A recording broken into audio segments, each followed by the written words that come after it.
உறவுகள் அனைவருக்கும் வணக்கம். கடந்த 2 வாரங்களாக சோசியல் மீடியாக்களாக இருக்கட்டும், இல்லை மெயின்லைன் மீடியாக்களாக இருக்கட்டும், எல்லா இடங்கள்லையுமே பரபரப்பாக பேசக்கூடிய ஒரு சம்பவம்னா தூத்துக்குடி ஆறுமுகமங்கலம் பகுதியைச் சேர்ந்த கவின் என்ற அவருடைய கொலை சம்பவம் தான் பரபரப்பாக பேசப்பட்டுக்கிட்டு இருக்குது. அந்த கவின் என்கிற 27 வயதான இளைஞர் திருநெல்வேலி கேடிசி நகரில் படுகொலை செய்யப்படுறார். அதை மையப்படுத்தி எண்ணற்ற கட்டுக்கதைகளும் யூகங்களும் ஒரு அடிப்படை ஆதாரமற்ற குற்றச்சாட்டுகளும் ஒரு சமூகத்தை எப்படியாவது வஞ்சம் தீர்த்திடணும் அப்படிங்கிற நோக்கத்தோடையே செயல்பட்டுக்கிட்டு இருக்கிறாங்க. அதுலேயும் சமீப காலத்தில் பரிதாபங்கள் அப்படிங்கிற யூடியூப் சேனலில் போடப்பட்ட ஒரு வீடியோ, அதில் மிளகாய்ப்பொடி வீரன் அப்படின்னு சொல்லி ஒரு கான்செப்டை வச்சு கலாய்ச்சிருப்பாங்க. அதை வச்சு இந்த வழக்கில் குற்றம் சாட்டப்பட்ட சுர்ஜித், அதாவது அவர் தான் கொலை செய்யப்பட்டார்னு சொல்லப்படுது. அவர் மிளகாப்பொடியை தூவி அவனை கொலை பண்ணிட்டாரு அப்படின்னு சொல்லி அவரை ட்ரோல் பண்ணுறது, அவர் சார்ந்த சமூகத்தை ட்ரோல் பண்ணுறதுன்னு எண்ணற்ற கட்டுக்கதைகளை அவிழ்த்து விட்டுக்கிட்டு இருக்கிறாங்க. உண்மையிலேயே கவின் கொலை செய்யப்பட்ட இடத்துல அவர் மீது மிளகாய்ப்பொடி தூவப்பட்டதா அப்படிங்கிறத நம்ம பார்க்க வேண்டி இருக்குது. கவினை கொலை செய்தது சுர்ஜித் தானா அப்படிங்கிறத உறுதி செய்ய வேண்டியது நீதிமன்றம் தான்.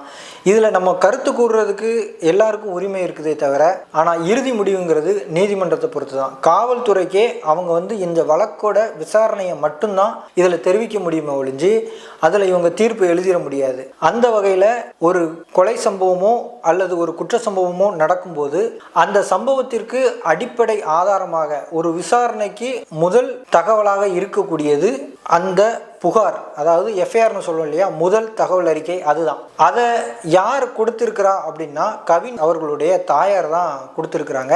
அவங்க தூத்துக்குடியில் இருக்கக்கூடிய ஒரு பஞ்சாயத்து யூனியன் ஸ்கூலில் அரசு ஆசிரியையாக பணிபுரிகிறாங்க.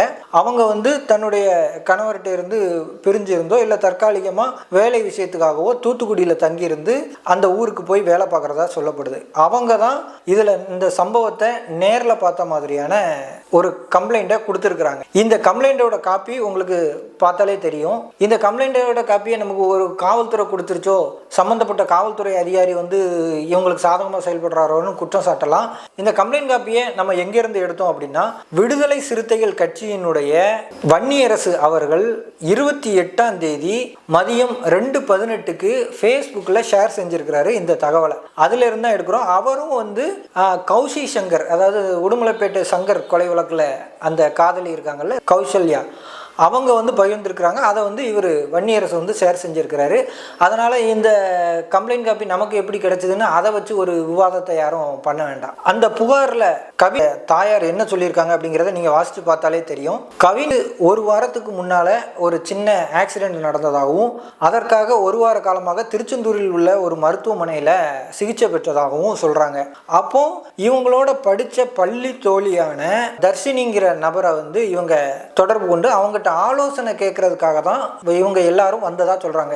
அந்த இடத்துக்கு, அதாவது தர்ஷினியை பார்க்கறதுக்கு யாரெல்லாம் வராங்க அப்படின்னா, கவின் தாயார், அவருடைய தம்பி, அதுக்கப்புறம் அவருடைய மாமா, அதாவது அவங்க தாயாருடைய தம்பி, அவங்களும் வந்ததா அவங்க அந்த புகார்ல சொல்றாங்க. இந்த புகாரை பார்க்கும்போது இவங்க சம்பவ இடத்துல இருந்தாங்களா இல்லையா அப்படிங்கிறதே நமக்கு ஒரு கேள்விக்குறியா இருக்குது. ஏன்னா பாதிக்கப்பட்ட கவின் தரப்பினர் மற்றும் நிறைய ஊடகங்களும் அரசியல் கட்சிகளும் சொல்லக்கூடிய விஷயம் என்னன்னா, இந்த கவின் கொலை செய்யப்படும் போது அவருடைய முகத்துல முதல்ல மிளகாயப்பொடியை தூவி தான் அதுக்கப்புறம் தான் வெட்டி கொண்டாரு, அந்த அளவுக்கு பிளான்டா வந்திருக்காரு, ப்ரீ பிளான்டா வந்திருக்காரு அப்படின்னு சொல்லி சொல்றாங்க. இந்த புகார் மனுவில் அவங்க அம்மா எந்த இடத்துலையும் என்னுடைய மகன் மேல மிளகாப்பொடியை சுர்ஜித் அது தூவினாரு அப்படிங்கிறத அவங்க சொல்லவே இல்லை. ஒருவேளை அந்த கொலை நடந்த பதட்டத்தில் அந்த விஷயங்களை அவங்க கவனிக்காம விட்டு இருந்திருக்கலாம், இல்லை அவங்க சொல்றதுக்கான வாய்ப்புகள் இல்லாமல் இருந்திருக்கலாம் அப்படின்னு நம்ம நினைச்சோம்னா அது தவறு. ஏன்னா அவங்க ஒன்றும் தெரியாதவங்க கிடையாது. இன்னொன்று அவங்க அப்பாவே சொல்றாரு நாங்கள் ஒன்றும் சாதாரண ஃபேமிலி கிடையாது, நாங்களும் வெல் செட்டில்டு ஃபேமிலி தான் அப்படின்னு சொல்றாங்க. இன்னொன்று அவங்க அம்மா ஒரு ஆசிரியை, அரசு பள்ளி ஆசிரியை, மாணவர்களுக்கு கல்வியை கற்றுக் கொடுக்கக்கூடியவங்க. அப்போ அவங்க எவ்வளோ தெளிவாக இருந்திருப்பாங்கன்னு தெரியும். அதோட அவங்களை சார்ந்த வழக்கறிஞர்கள் எல்லாரும் இருந்து தான் இந்த கம்ப்ளைண்ட்டை எழுதியிருப்பாங்க. ஏன்னா என்ன ஜாதியை சொல்லி திட்டி, அதாவது அந்த பையன் 2 பேரும் பேசிக்கிட்டு இருக்கும்போது சுர்ஜித்தும் கவினும் பேசிக்கிட்டு இருக்கும்போது இவங்க அதை இவங்க பக்கத்தில் இருந்து பார்த்த மாதிரியே வந்து கம்ப்ளைண்ட்ல எழுதியிருக்காங்க. அதில் என்னெல்லாம் சொல்கிறாங்கன்னா, கவினும் விக்னேஷும் பேசி கொண்டிருந்தார்கள். அப்போது நான் போகும்போது என்னை பற்றி ஜாதியை சொல்லி திட்டி, கெட்ட வார்த்தைகளால் திட்டி, பின்னாடி இருந்த அருவாளை எடுத்து ஓங்கி வெட்டினாங்க. அப்போ என் பையன் வந்து கையை வச்சு தடுத்தான், அந்த கையில் வெட்டு விழுந்துச்சு. அதுக்கப்புறம் வந்து சரமாரியாக வெட்டினான் அப்படின்னு சொல்லிலாம் இவங்க சொல்கிறாங்க.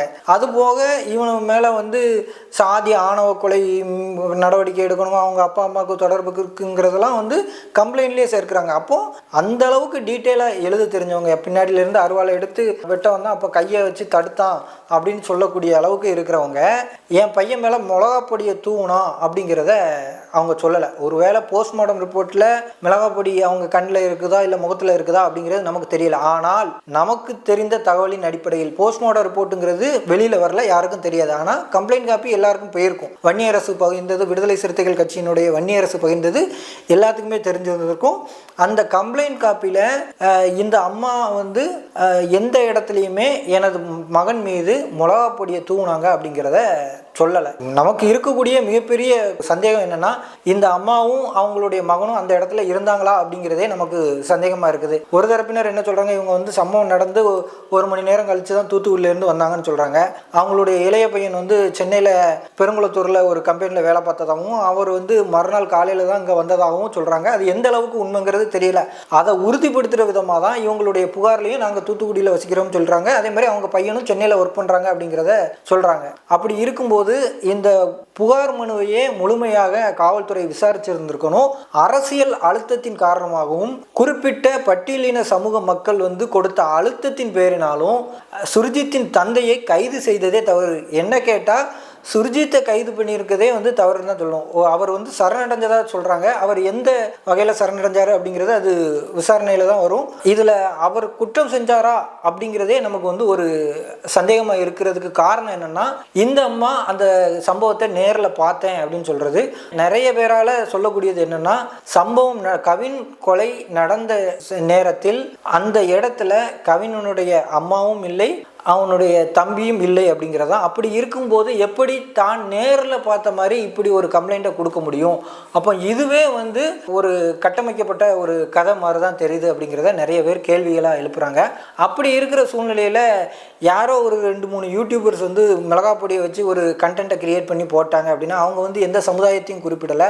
அதுபோல் வந்து இந்த கவின் கொலையும் குறிப்பிடலை. சிலர் வந்து கவின் கொலையோட தொடர்பு படுத்தி மிளகாய் பொடி வீரன் அப்படி இப்படின்னு சொல்லி சமூகங்களை தொடர்பு படுத்துறது அவங்களுடைய அறியாமையும் அவங்க இதன் மூலமாக பெற்றுக்கொள்ளக்கூடிய சுய இன்பத்தையும் தான் காட்டுது. ஏன்னா அந்த பரிதாபங்கள் யூடியூப் சேனல் நடத்தக்கூடிய கோபி சுதாகர் 2 பேருமே கொஞ்ச நாளைக்கு முன்னால் இந்த இந்திக்காரங்களை பற்றி ஒரு வீடியோ பண்ணியிருப்பாங்க. நீ 10 ரூபாய்க்கு வேலை பார்த்தனா நான் 5 ரூபாய்க்கு வேலை பார்ப்பேன், 5 ரூபாய்க்கு வேலை பார்த்தா 2 ரூபாய்க்கு வேலை பார்க்கறதுக்கு ஆள் இருக்குது அப்படின்னு அப்படிலாம் வந்து ஒவ்வொருத்தரையும் கலாய்ச்சி அவங்க போட்டிருக்கிறாங்க. அந்த கலாய்ச்சி போட்டதுனால வந்து அந்த இந்திக்காரங்க பூரா நாட்டை விட்டு ஓடிட்டாங்களா, இல்லை அதனால் அவங்களுக்கு எதுவும் பாதிப்பு வந்துருச்சா அப்படின்னா ஒன்றும் கிடையாது. அதே மாதிரி இப்போ இவங்க கலாய்ச்சி போட்டுக்கிட்டு இருக்காங்களே, இதனால் ஏதாவது மாறிட போதா, இல்லை ஆணவ கொலைகளுக்காக தனிச்சட்டம் இயற்றினதுனால வந்து இந்த மாதிரியான கொலைகள்லாம் நின்ற போதா?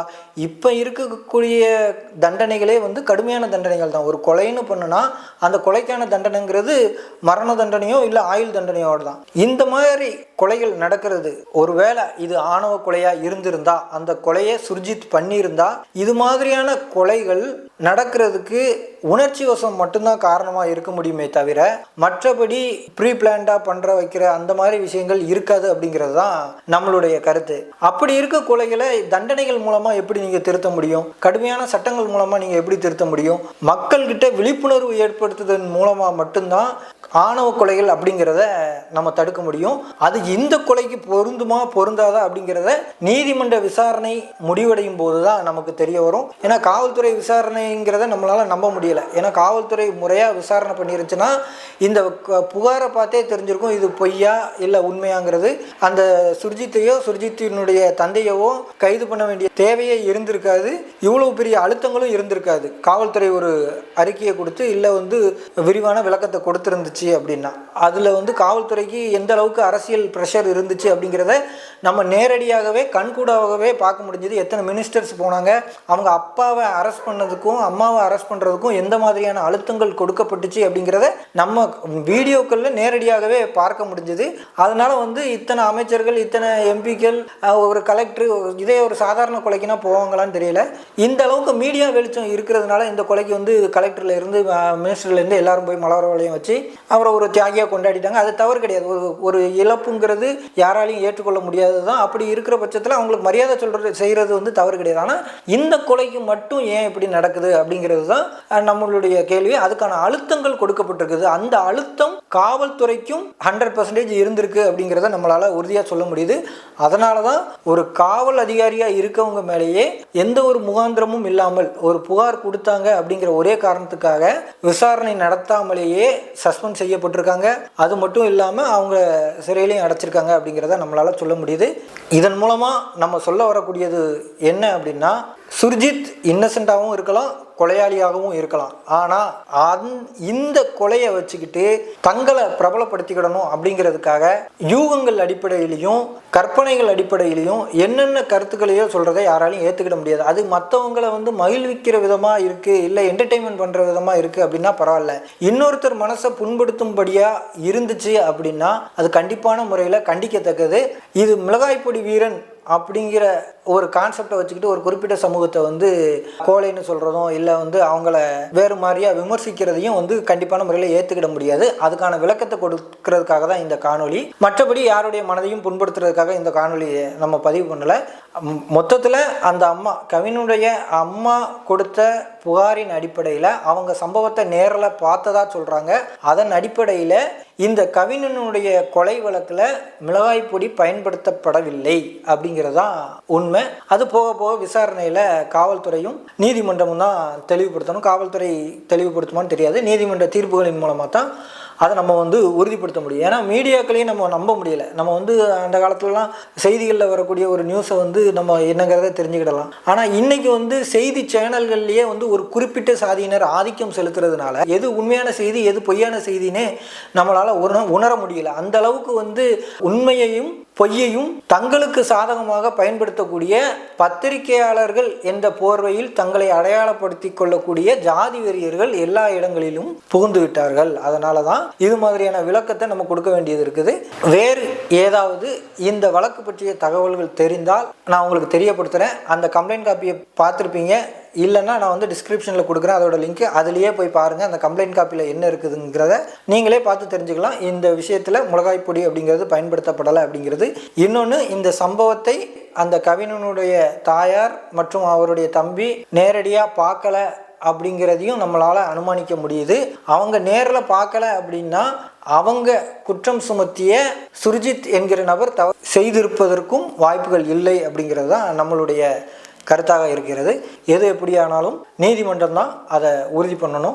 நன்றி உறவுகளே.